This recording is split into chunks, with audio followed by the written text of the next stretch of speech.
Good evening, everybody, and welcome to the Sundry series. I am Tracy Ford, and I will be your host for this evening. I am also the owner of this channel, and tonight we are talking about plot development.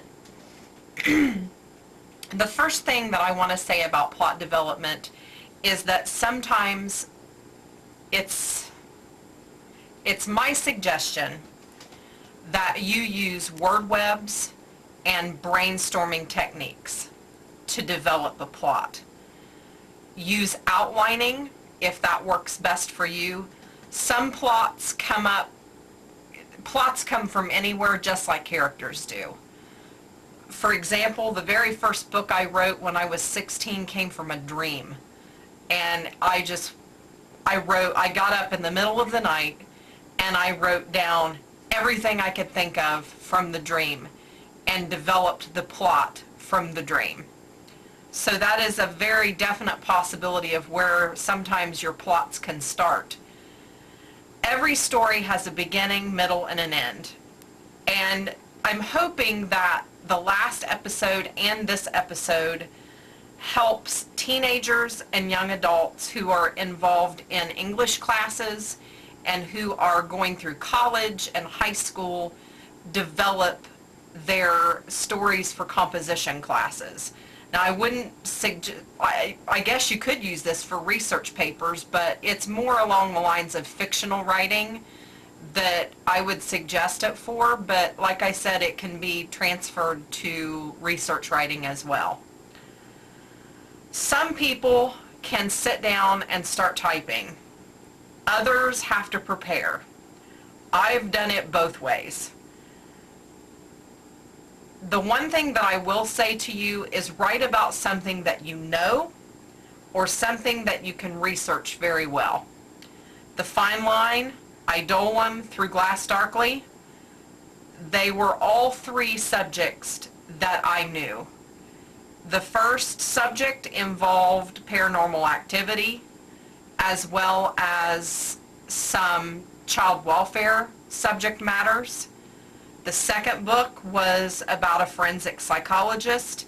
I have my master's in forensic psychology. I was able to speak knowledgeably when I had to refer to those things.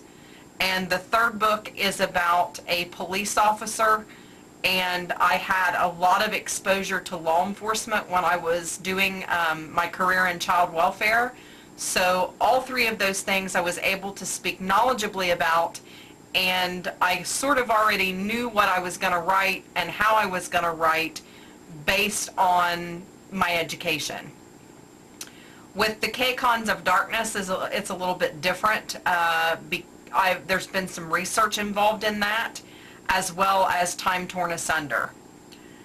Researching your information is very important. In fantasies, you can sort of get away with a little bit more, but in other genres, it's a little bit harder to do that, especially if you're writing crime novels.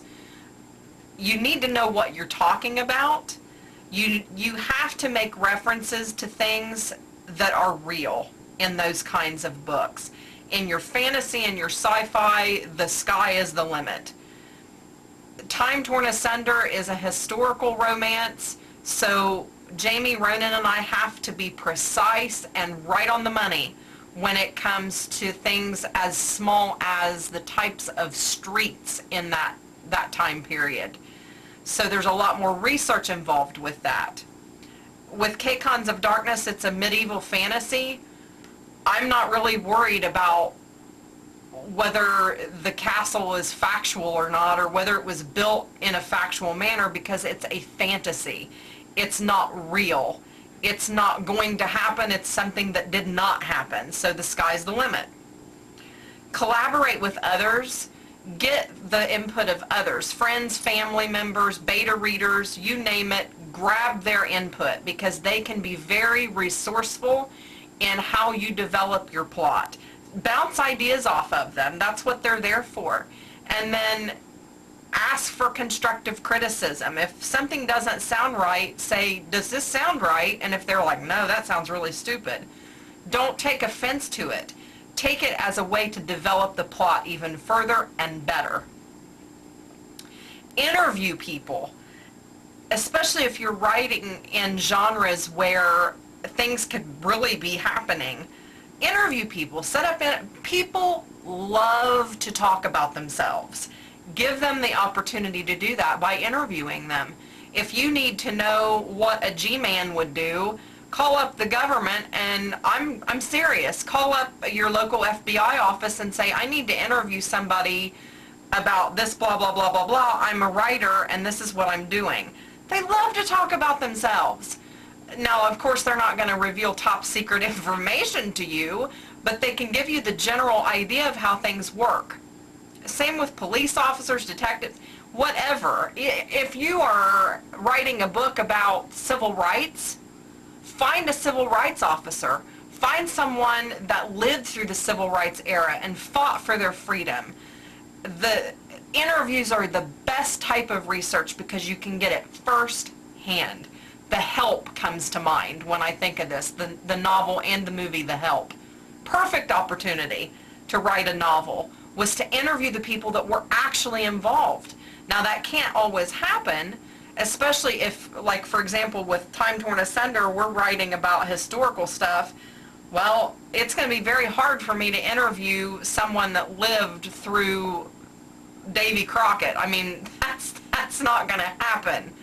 So if you can't interview people, interview them. It's very helpful. Basically, you are on a mission. To fulfill that mission, you need to act like you know what you're talking about. It makes you more credible. For example, Idolum. Formerly Idolum. It's Voice of the Dead now. I had, and as well as Through Glass Darkly, because Lauren Harris comes back in that book, and she's a forensic psychologist. So I had to rely on what I had learned in graduate school to not only develop her character, but to develop the plot. And to make sense, it had to make sense. If someone that is a detective or a criminal investigator or a forensic psychologist picks up that book, it's going to make sense to them. It's going to be factual to them. They're going to read it and say, yep, this is exactly how we do things. And it's going to lend you credibility as an author. As fantasy writers, I think it's wonderful. George Lucas, he comes to mind, especially right now that I'm writing K-Cons of Darkness. I think, man, this must be how he felt when he was writing the script for Star Wars. Because some of the stuff is just so outrageous that it is truly fantasy. But it's one of the funnest projects I've ever undertaken. Of course, he can't interview aliens. He can't go out and interview a Wookiee. But they come from deep within his mind. And it reveals so much about his creative nature that when you're writing fantasy or you're writing sci-fi, it's going to reveal to your readers, wow, where did she come up with this stuff, or where did he come up with this stuff? And you can develop your plot from that. Take advantage of that. Always read over your work. Go back through it. Take notes on details.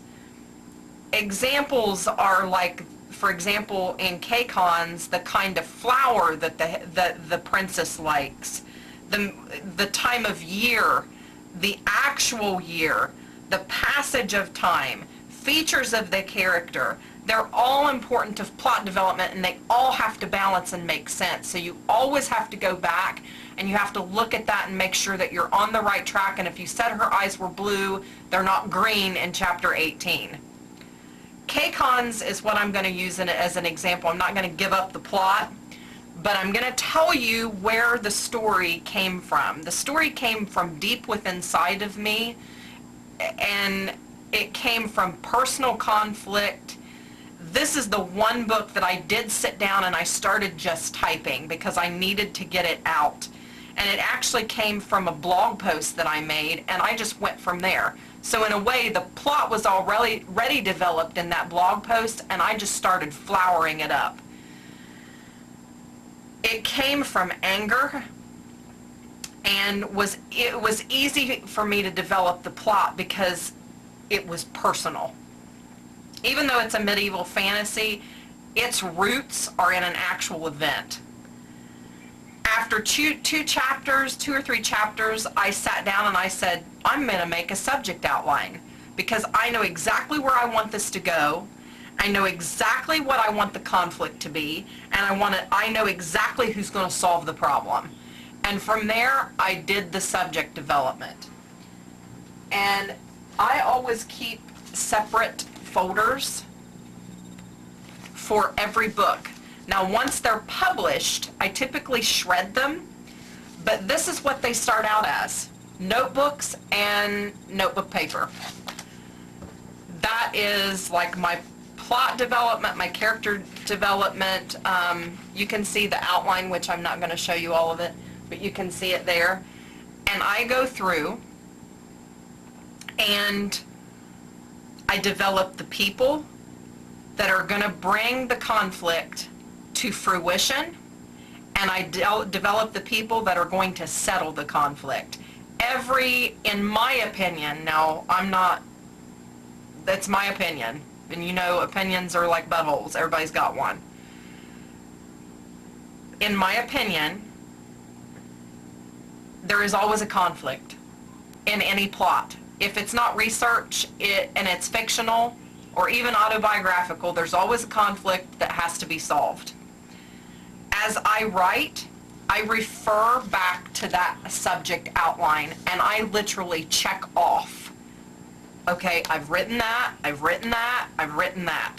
It helps me stay organized, and it helps me know what I'm talking about from one chapter to the next so that I don't lose fine details in the plot line. The wonderful thing about plot development is that you can mold the storyline as you go along. You don't have to stick with the original roadmap. You can veer off and you can develop it and you can change it into what you want it to be. Drafting is vital to plot development. Now, I will say this, and that's with any type of paper, research or otherwise. Draft it. Do a first draft. My method is that about 20,000 words in, I print out the 20,000 words. I read through it. I add things. I take things away. I check the timelines. I develop the characters more. I plug all of that back in and go through the next 20,000 words.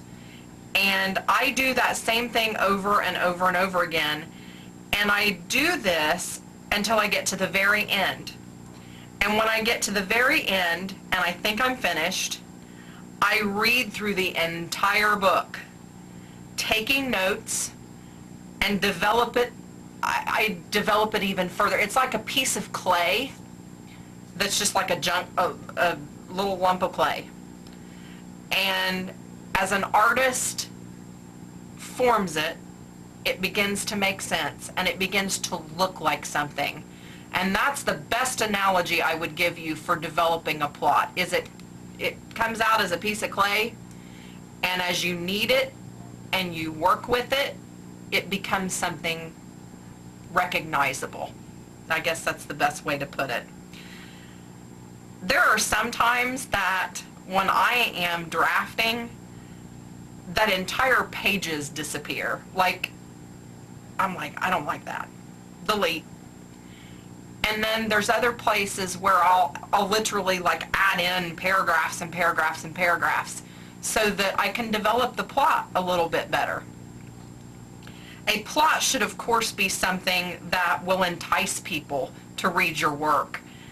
The first 3 books of mine are suspense thrillers with paranormal peppered in there. K-Cons is jumping completely to another genre, and that's okay. As you develop as an author, your writing should develop.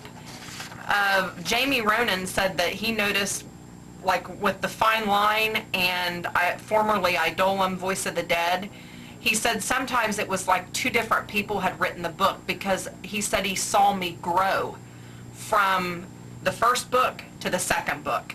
So there should be a learning curve. And once you get there, you should always be climbing. You should always be developing, and you should always be getting better at things. And I just realized it is very dark in here, so I hope this is this is recording properly. I'm so sorry if it's not. Plot development and character development walk hand in hand with one another. Every story has an integral figure or integral figures who enhance the plot. If you have boring characters, you're not going to have a riveting plot. Those two things do not jive. It's going to look lopsided if you have that going on. You can capture and keep an audience based on the plot of a book as well as your characters.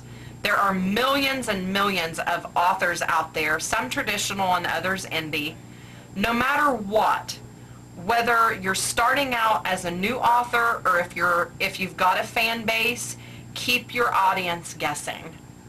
As long as they are interested in your characters and your storylines, you're going to have a relationship with them, and they're going to be loyal to you. So make sure that when you're developing your plot, you're being true to your own vision, but your audience is going to be like, yes, another book from so-and-so. With that, I want to thank you for tuning in. I apologize if the quality of this video is poor. I didn't even realize the lights were off. So other than that, if you have questions, always tracyford.com, or you can message me at facebook.tracy.ford.author. Thank you so much. I hope this made sense and helps you in your quest to become a writer. Thanks.